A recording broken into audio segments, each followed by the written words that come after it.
ماروں، ننگا کر کے اس کو ماروں جو کھانوں کو حقیر سمجھتا ہے اور جو بڑے مزیدار کھانوں کا شیدائی ہے، اس کے بغیر کھا نہیں سکتا.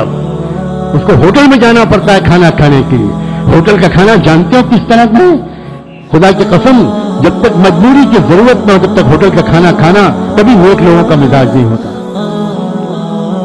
کیا لوگوں نے سمجھا ہے؟ کیا ہے دین؟ داڑھی رکھ لی، کرتا پاجامہ پہن لیا، سمجھ گئے کہ ہم بڑے دیندار ہو گئے.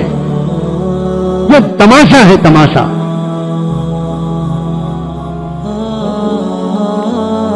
حضرت خواجہ باقی باللہ رحمت اللہ علیہ، جانتے ہو ان کے کھانے پکانے والے کی شرط کیا ہوتی تھی؟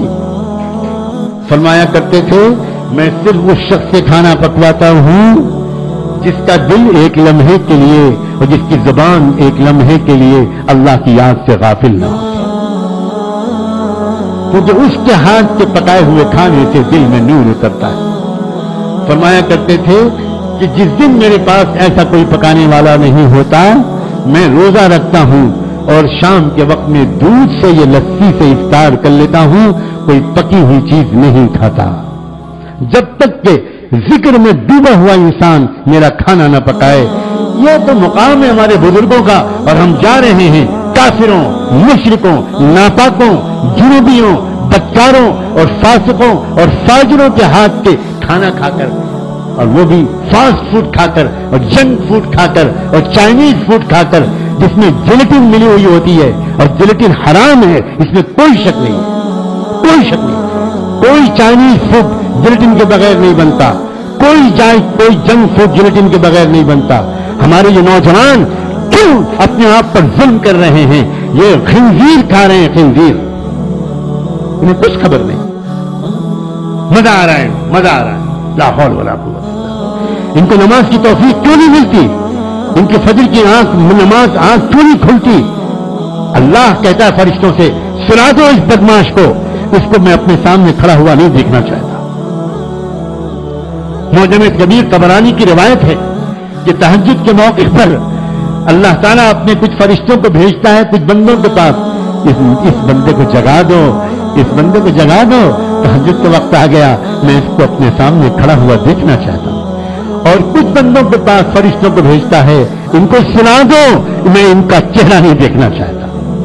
تب تو تہجد سے آگے بڑھ کر میں کہہ رہا ہوں، فجر کی نماز میں اٹھنے نہیں دیتے اللہ ان لوگوں کو جن کے پیٹ میں خبیث کھانا گھسا ہوا ہے، حرام کھانا گھسا. بڑی بڑی دور تک کی کیا اثرات ہیں، سمجھنے کی کوشش کرو.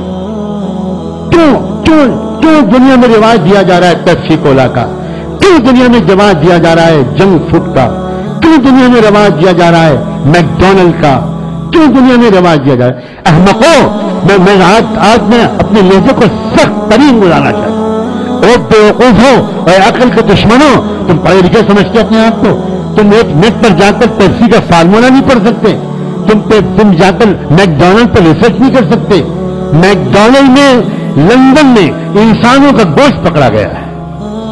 پہلے گھوڑوں کا گوشت کی خبر آئی، گدھوں کے گوشت کی خبر آئی. انگلینڈ کے اخبارات میں فوٹو چھپا کہ وہاں مردہ انسانوں کا گوشت میکڈونلڈ میں استعمال ہو رہا ہے. اور صرف گوشت استعمال نہیں ہو رہا، آپ لوگوں کو خبر نہیں ہے کون کون سے کیمیکلز ہوتے ہیں، جن کیمیکلز کے اندر ایک بغاوت کا مزاج پیدا ہوتا ہے، اس سے بغاوت کا مزاج پیدا ہوتا ہے، نفرت کا، ریبولٹ کا، بڑوں کے خلاف کی بات کے نہ ماننے کا مزاج پیدا ہوتا ہے. یہ سائنٹیفک ریسرچ ہے. اور وہ یہ سارے ڈرنکس میں اور یہ سارے کھانوں میں اور یہ سارے چائنیز فوڈ میں جو مسالے ڈالے جا رہے ہیں، ان میں وہ کیمیکلز ہیں جن کیمیکلز کے اندر جاتے ہی انسان کے اندر ماں باپ اور اپنے استاذوں، اپنے پیر، اپنے شیخ، اس کے خلاف بغاوت کا مزاج پیدا ہوتا ہے.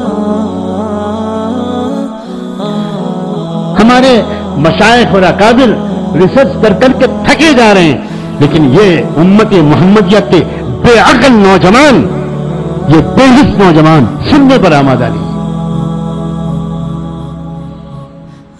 کیوں یہ بچے اپنے ماں باپ کے باغی بن رہے ہیں؟ کیوں آج کل کے مریدین اپنے شیخ کے خلاف علم بغاوت بلند کر رہے ہیں؟ کیوں یہ شاگرد اپنے استاد کے خلاف؟ اس لیے کہ ان کو وہ کھانا کھا رہے ہیں، وہ پانی پی رہے ہیں، وہ ڈرنکس پی رہے ہیں،